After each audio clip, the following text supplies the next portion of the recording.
नमस्कार, मैं हूं दीपाली राणा। आप देख रहे हैं कल का बाजार। आपके स्टॉक रिलेटेड सवाल इस शो में हम करेंगे शामिल, फिर चाहे वो ट्रेडिंग पोजीशंस हो, आपकी इन्वेस्टमेंट स्ट्रैटेजी हो, हमारे एक्सपर्ट्स देते हैं आपको एडवाइस। साथ ही कल के लिए मार्केट में आपकी स्ट्रैटेजी क्या होनी चाहिए, इस पर भी करेंगे बातचीत। लेकिन पहले बताते हैं आपको कैसा पार्टिसिपेट कर सकते हैं इस शो में। आप अपने क्वेश्चंस हमें वेरियस सोशल मीडिया प्लेटफॉर्म्स के थ्रू भिजवा सकते हैं। आप हमें व्हाट्सएप के थ्रू अपने सवाल भेजिए 7045220000, या फिर आप सोशल मीडिया प्लेटफॉर्म्स के थ्रू भी अपने क्वेश्चंस पहुंचाइए।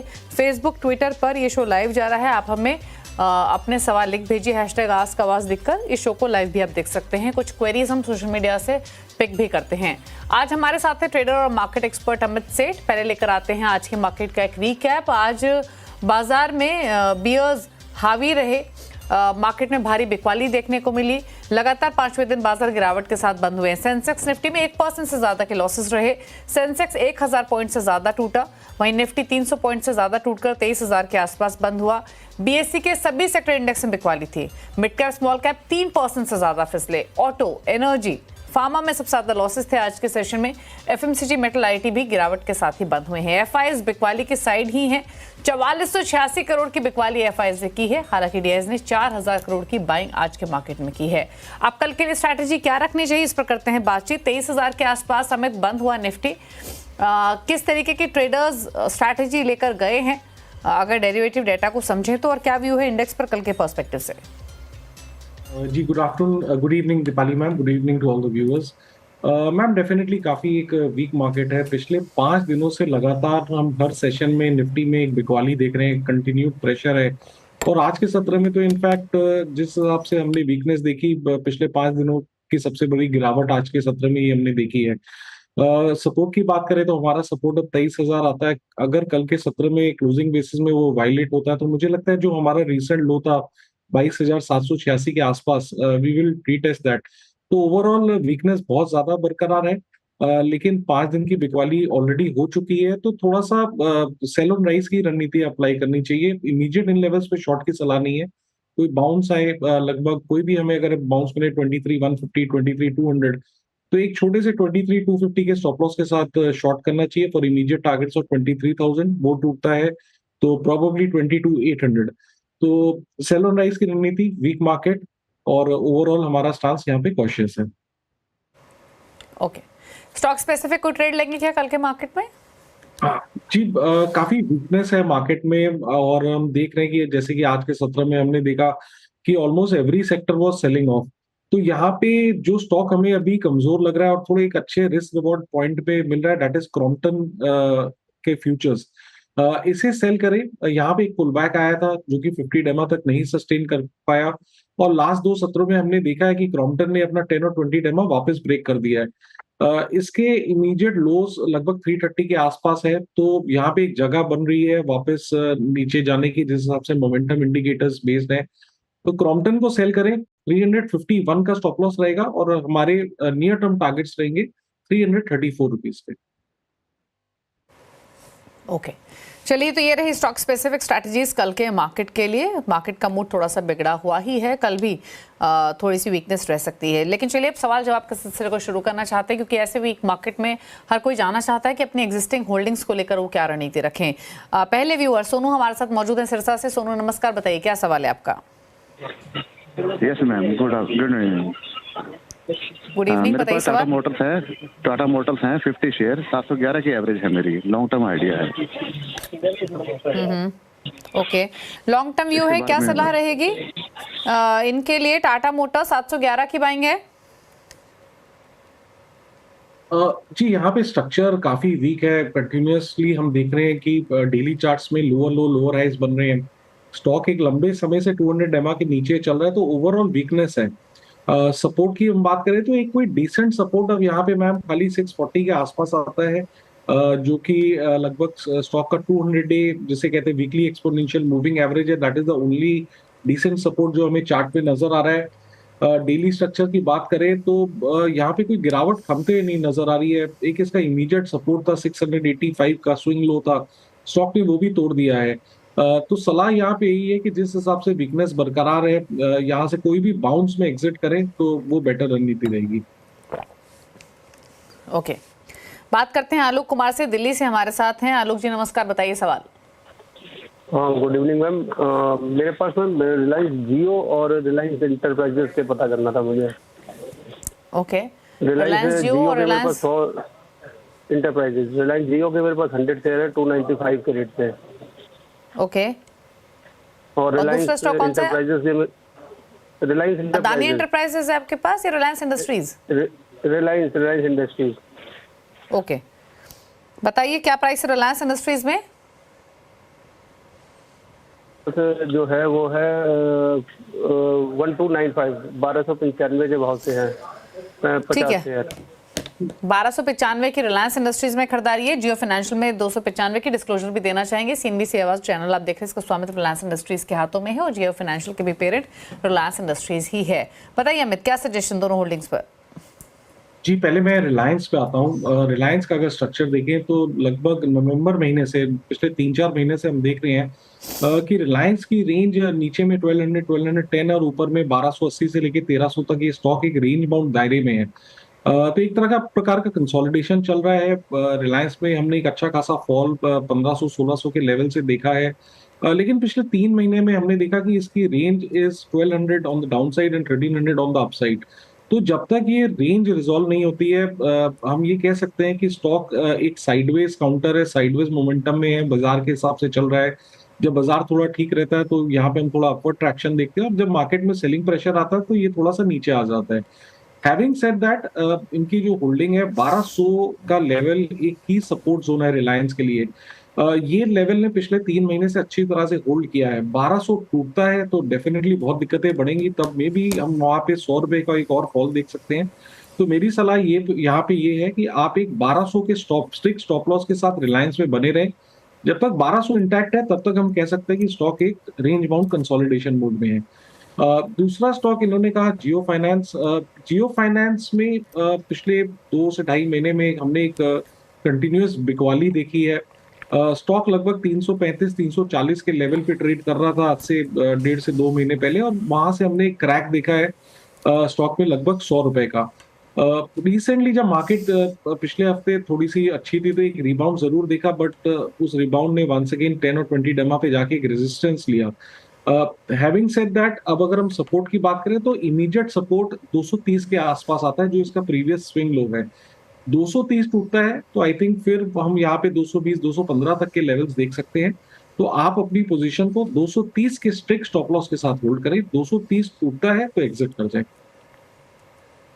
ओके, बात करते हैं अब नायक से, ओडिशा से हमारे साथ कनेक्टेड है। नायक जी नमस्कार, बताइए अपना सवाल। हाँ नमस्कार मैम, मेरा जोमेटो में 50 शेयर है 52 प्राइस में, होल्ड या सेल? ओके, फिर तो आप जबरदस्त मुनाफे में है। 52 रुपए की आपकी खरीदारी है, 215 पर आ चुका है स्टॉक। ले ले मुनाफा क्या, या रखें अभी भी जोमेटो? जी, यहाँ पे भी मैम अगर स्टॉक देखें तो स्टॉक एक अच्छे खासे 280-290 के लेवल्स पे ट्रेड कर रहा था 1.5 से 2 महीने पहले, और उसके बाद रिजल्ट्स और बाकी इवेंट्स के कारण यहाँ पे हमने एक अच्छा खासा फॉल देखा है, एक 70-80 रुपए का करेक्शन देखा है। स्टॉक अपने 200 डेमा के नीचे ट्रेड कर रहा है। इस बार जो रैली आई थी वो लगभग 225-30 के आसपास सस्टेन नहीं कर पाई और वापस हम क्रैक देख रहे हैं। आपके लिए जोमेटो में 2 ऑप्शंस हैं। यहाँ तो आप अपना मुनाफा बांध सकते हैं क्योंकि एक अच्छा खासा यहाँ पे आप प्रॉफिट बना रहे हैं, लेकिन अगर कोई कारणवश आप होल्ड करना ही चाहते हैं तो इस चीज का ख्याल रखें कि 205 इसका वीकली सपोर्ट है। 205 जब तक इंटैक्ट है, मे बी साइडवेज 205 टूटता है तो आपका प्रॉफिट बहुत फास्ट इरोड हो सकता है। तो आपके पास दोनों ऑप्शंस हैं, या तो मुनाफा बांध लें और होल्ड करना चाहते हैं तो 205 तक अपना स्टॉप लॉस ट्रेल कर लें। आशीष जैन का सवाल है महाराष्ट्र से, हमारे साथ कनेक्टेड हैं। आशीष जी नमस्कार, पूछिए अपना सवाल। हेलो, बताइए क्या सवाल है आपका? जी मैडम, मेरे पास में इरकॉन है 5000 शेयर्स। किस प्राइस पे है बताइए? At the price of 289.52। Okay, 289 290 के आसपास की बाइंग है, 5000 क्वांटिटी। आपका ये इन्वेस्टमेंट है? जी इन्वेस्टमेंट था मेरा ये। ओके, क्या सलाह रहेगी इरकॉन पर? 100 रुपए से ज्यादा का नुकसान हो रहा है फिलहाल। थोड़ी दिक्कत भरी पोजीशन है इनकी। स्टॉप लॉस इन्होंने कहीं लगाया नहीं और 100 रुपये अब इनके प्राइस से नीचे चला गया। But having said that, stock हम देख रहे हैं यहाँ पे थोड़ा वीकनेस बरकरार है मैम। सपोर्ट की बात करें तो 180 इसका सपोर्ट है जो स्टॉक ने ब्रीच कर दिया है। ये लेवल्स अगर अगले 1-2 दिनों में होल्ड नहीं करते हैं तो probably stock can head towards 160-155 levels. तो थोड़ा सा कॉशन रखने की डेफिनेटली जरूरत है यहाँ पे, बिकॉज डेली चार्ट्स भी इसके स्ट्रांग नहीं है। Continuously stock lower low lower highs बना रहा है, एक अच्छे खासे सपोर्ट पे है। सपोर्ट इनफैक्ट थोड़ा सा माइनर आज ब्रीच हमने देखा है, ये टूटता है कल के सत्र में तो दिक्कतें बढ़ सकती हैं। थोड़ा सा मैम इन्होंने स्टॉप लॉस नहीं लगाया, लंबा चौड़ा लॉस है तो इमीडिएट मेरे लिए थोड़ा कहना मुश्किल हो जाता है कि आप लॉस बुक कर लें, बट वीकनेस है, कोई भी बाउंस में निकलने की कोशिश करें। लुकेश भूटानी है अगले व्यूअर, हरियाणा से हमारे साथ फोन लाइन पर। लुकेश जी नमस्कार, पूछिए क्या नमस्कार सवाल है जी, आपका? मेरे पास ना हिंदुस्तान लीवर के 300 शेयर है जो जनवरी भाव 2024 पे में हैं? लिए थे मैंने 2556 के भाव में 2556 की बाएंगे। हाँ जी मैम, ओके, और आपका सर ये इन्वेस्टमेंट के लिए लिया आपने? इन्वेस्टमेंट के लिए लिया था मैंने। ओके, 250 रुपए नीचे फिलहाल आपके भाव से। क्या हाँ, सजेशन रहेगा एचयूएल 2556 की बाइंग?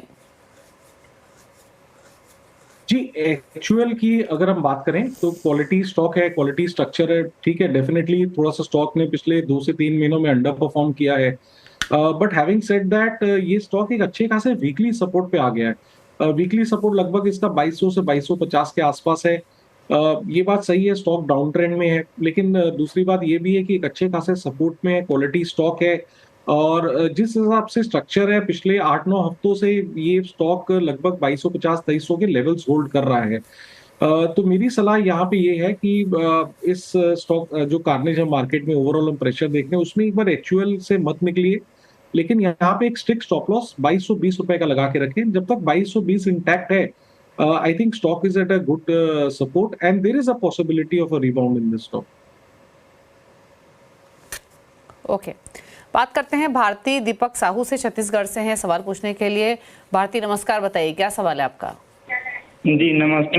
मेरे पास एनएचपीसी के 600 शेयर है, 95 की बाइंग है, और ओला इलेक्ट्रिक के 500 शेयर है, 93 की बाइंग है। लॉन्ग टर्म प्रोस्पेक्ट के लिए लॉन्ग टर्म व्यू ओला इलेक्ट्रिक 93, एनएचपीसी 95। क्या सजेशन दोनों ही स्टॉक्स पर हमें? जी, फर्स्ट ऑफ ऑल एनएचपीसी अगर बात करें तो 200 डे मूविंग एवरेज के नीचे ट्रेड कर रहा है, which is not a good sign. लेकिन अगर हम प्योरली चार्ट्स पे, वीकली चार्ट्स, डेली चार्ट्स में सपोर्ट रेजिस्टेंस की बात करें, तो सपोर्ट लगभग 71 रुपीज के आसपास आता है। हम पिछले कुछ महीनों से देख रहे हैं कि जब भी स्टॉक 71 के आसपास आता है तो वहां पे एक हल्की फुल्की बाइंग इमर्ज होती है और स्टॉक वंस अगेन रिबाउंड करता है। So that shows on the charts की 70-71 के लेवल पे as of now there are buyers जो पास्ट हम चार्ट्स देख रहे हैं। 70-71 रुपीज एक स्टॉक का सपोर्ट है, जब तक ये इंटैक्ट है आप स्टॉक को होल्ड कर सकते हैं। इमीडिएट मोमेंटम यहाँ पे नहीं नजर आ रहा है, थोड़ा सा कंसोलिडेट करेगा। जब तक स्टॉक 85 के लेवल के ऊपर ना निकले, अपवर्ड मोमेंटम मिसिंग है यहाँ पे, तो होल्ड करें और स्टॉप लॉस लगा के रखें 71 रुपीज का। दूसरा स्टॉक मैम आप एक बार रिपीट कर देंगे जो इन्होंने कहा? ओला इलेक्ट्रिक।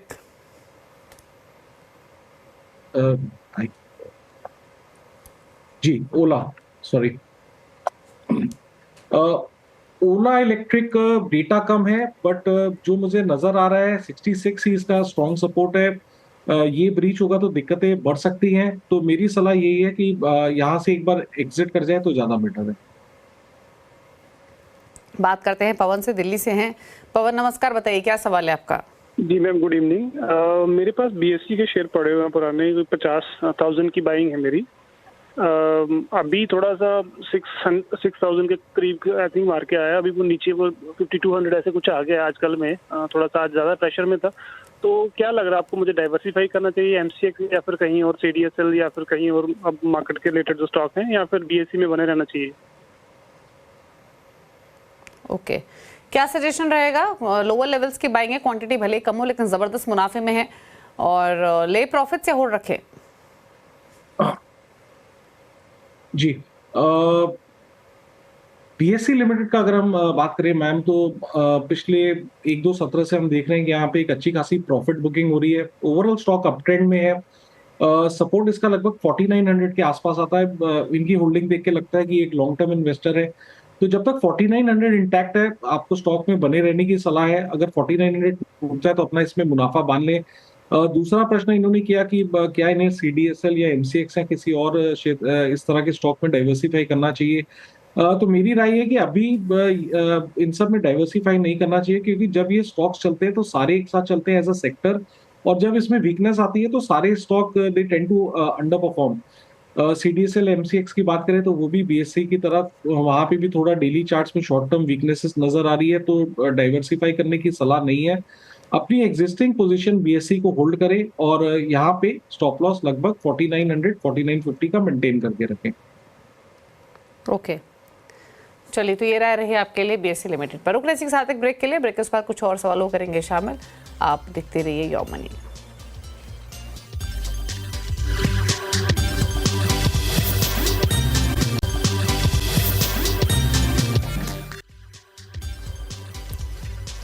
आप देख रहे हैं कल का बाजार। हमारे साथ अमित सेठ बने हुए हैं यहाँ पे क्वेरीज को आंसर करने के लिए। सवाल लेते हैं आपको सोशल मीडिया से, पहले ट्विटर की तरफ रुख कर लेते हैं। और आकाश श्रीवास्तव ने ट्विटर पर एक सवाल भेजा है अपोलो टायर्स पर। इन्होंने 430 के भाव का फरवरी सीरीज का कॉल ऑप्शन लिया हुआ है 6 रुपए के भाव पर। तो 430 का कॉल ऑप्शन फरवरी सीरीज अपोलो टायर्स एट ₹6 जाना चाहते हैं, क्या करें? जी, पहले तो स्टॉक की बात कर लेते हैं। स्टॉक के एक अच्छे खासे सपोर्ट पे है। वीकली चार्ट्स में सपोर्ट लगभग 400-410 के आसपास आता है। बट क्योंकि ये कॉल ऑप्शन होल्ड कर रहे हैं, और कॉल ऑप्शन तभी वर्क करता है जब हम एक अपसाइड मोमेंटम देखते हैं। अपोलो टायर्स ने 2 दिन पहले एक अच्छा मूव दिखाया था, but due to market pressure वो थोड़ा सा फिजल आउट हो गया। स्टॉक ने 430 की ट्रेजेक्ट्री, 435 की ट्रेजेक्ट्री 2 दिन पहले पकड़ी थी, but stock fizzled out after that. जैसे कि आपने कहा कि इन्होंने 6 रुपए के आसपास लिया है अपोलो टायर्स का ऑप्शन, तो उसमें एक 3 रुपए का स्टॉप लॉस लगा के रखें और होल्ड करें। ओके, एक सवाल नारायण शर्मा ने भेजा है। आरईसी पर 600 की बाइंग है, ऊपर के भाव पे खरीदा इन्होंने। 108 शेयर्स हैं, जानना चाहते हैं लॉस बुक कर लें या एवरेज कर लें यहाँ? जी, मैं एग्जैक्टली यहाँ पे लॉस बुक करने की एडवाइस इनको नहीं दूंगा, क्योंकि वीकली चार्ट्स पे 400 का एक बहुत ही स्ट्रॉन्ग सपोर्ट है। इनफैक्ट यही लेवल से स्टॉक ने लास्ट ईयर ब्रेकआउट देखा था और कंटिन्यूअसली इस लेवल पे सपोर्ट लिया और वहां से हमने बाउंस देखा है। एवरेज इसलिए नहीं कहेंगे क्योंकि जब तक स्टॉक थोड़ा सा रिबाउंड नहीं करता है, थोड़ा सा एक higher high higher lows upward trajectory में नहीं आता है, it's not advisable to average the position. But अगर आपकी जो एग्जिस्टिंग पोजीशन है आप उससे कृपा करके होल्ड करें with a strict stop loss of closing basis stop loss of 395 rupees. Okay, और सवाल लेते हैं। और एक सवाल हमें गगन ने भेजा है। वारी रिन्यूएबल पर इनका सवाल है। 120 स्टॉक्स है, 2648 की बाइंग है, लॉसेस में है क्योंकि 100 अभी 904 पर ट्रेड कर रहा है, लिस्टिंग भी नई ही है ये। अगर आप कंफर्टेबल हो तो क्या कमेंट करेंगे, क्योंकि हैवी लॉसेस में है, 904 के आसपास आ चुका है स्टॉक और इनकी बाइंग काफी ऊपर के लेवल की है। मैम, मैं ये स्टॉक ट्रैक नहीं करता, so it will be difficult for me to. ठीक है, इसके अलावा बात कर लेते हैं एक और सवाल की। किशोर ने सवाल भेजा है इरकॉन पर। 200 शेयर्स 250 के भाव पर, जानना चाहते हैं लॉसेस कब रिकवर होंगे? जी, आई थिंक इरकॉन हमने शो में कवर किया था। 178 180 इसका स्ट्रॉन्ग सपोर्ट जोन है। ये टूटता है तो यहाँ से 10-15 रुपए की गिरावट हम और देख सकते हैं। ओवरऑल स्टॉक में एक डिस्ट्रीब्यूशन बेरिश पैटर्न नजर आ रहा है। जब तक स्टॉक 233 के ऊपर ना निकले यहाँ पे अपवर्ड मोमेंटम नहीं है। 233 इज वेरी फार अवे। 180 का सपोर्ट आज पहला दिन है जो ब्रीच हो गया। 1-2 दिन अगर इस लेवल्स के नीचे और रहता है तो दिक्कतें बढ़ सकती हैं। तो सलाह यही है कि कोई भी बाउंस है तो यहाँ पे निकलने की कोशिश करें। ओके, कुछ सवाल और ले लेते हैं और सोशल मीडिया प्लेटफॉर्म्स के थ्रू ही एक सवाल हमें और मिल रहा है। और ये सवाल संजय ने भेजा है ट्रेंड पर। 10 शेयर्स 5252 की बाइंग है, होल्ड करें या सेल, लॉन्ग टर्म व्यू है? जी, ट्रेंड का भी अगर हम स्ट्रक्चर देखें तो it was one of the best out performers of 2024 recently. लेकिन हम स्टॉक में ये देख रहे हैं कि यहाँ पे थोड़ा सा करेक्शन ज्यादा है। स्टॉक में कंटिन्यूअसली लोअर लो लोअर हाइस बन रहे हैं, जो कि एक बेरिश फॉर्मेशन होता है। स्टॉक अपने 200 डेमा के नीचे भी ट्रेड कर रहा है, which is not a good sign. Recently जो हमने 5-7 दिन पहले एक पुल बैक देखा था वो 6100 के आसपास जाके होल्ड किया और वहां से हम वापस स्टॉक में एक गिरावट देख रहे हैं। तो इन परिस्थितियों को देखते हुए मेरी सलाह ये है कि एक बार आप ट्रेंड से निकल जाएं, क्योंकि अब यहाँ पे स्ट्रक्चर्स में लोअर लो लोअर हाइज बन रहे हैं और हो सकता है कि स्टॉक आने वाले दिनों में थोड़ा सा और यहाँ से स्लाइड कर जाए। ओके, एक सवाल और ले लेते हैं और सोनिका ने एक सवाल भेजा है। ये सवाल है इनका IRCTC पर 858 की बाइंग है, 100 स्टॉक से लॉन्ग टर्म व्यू है। कॉन्सेप्ट है जी, IRCTC, इरकॉन, ये सब शेयरों में मैम दिक्कतें ये हैं कि ये एक थीम बेस्ड स्टॉक होते थे। At one point of time in 2024, early 2024, middle of 2024, इन सब स्टॉक्स ने हमने एक अच्छी खासी रैली देखी, एक अच्छा खासा आउट परफॉर्मेंस देखा। लेकिन पिछले 6 महीनों से इन कैटेगरी के स्टॉक्स में हम कंटिन्यूसली देख रहे हैं कि यहाँ पे लोअर लो लोअर हाइज बन रहे हैं। स्टॉक एक प्रकार के डाउन ट्रेंड में है, 200 डेमा के भी नीचे है। इनफैक्ट जो सबसे नियरेस्ट मूविंग एवरेज होता है 10 और 20, स्टॉक उसके ऊपर भी कन्विंसिंगली नहीं जा पा रहा है। सपोर्ट की बात करें तो एग्जैक्टली 750 के सपोर्ट पे खड़ा है, जो कि इसका वीकली सपोर्ट है। तो आप यहाँ पे एक स्टॉप लॉस लगाइए 735 का। 735 टूटता है तो डेफिनेटली निकल जाएंगे। ओके, चलिए, तो ये राय रही आपके लिए IRCTC पर 750 के आसपास हुई क्लोजिंग। चलिए, सवाल तो इतने लेंगे, कोई क्लोजिंग कमेंट आपकी तरफ से अवध? मैम, जितने भी स्टॉक्स हमने डिस्कस किए हैं इनमें मेरी कोई पर्सनल पोजीशन नहीं है। ओके, चलिए, थैंक यू अमित शो में आने के लिए और सभी क्वेरीज को आंसर करने के लिए। इसी के साथ वक्त हो गया एक ब्रेक का। कल का बाजार में इतना ही। ब्रेक के उस पर भी खबरें जारी हैं। नमस्कार।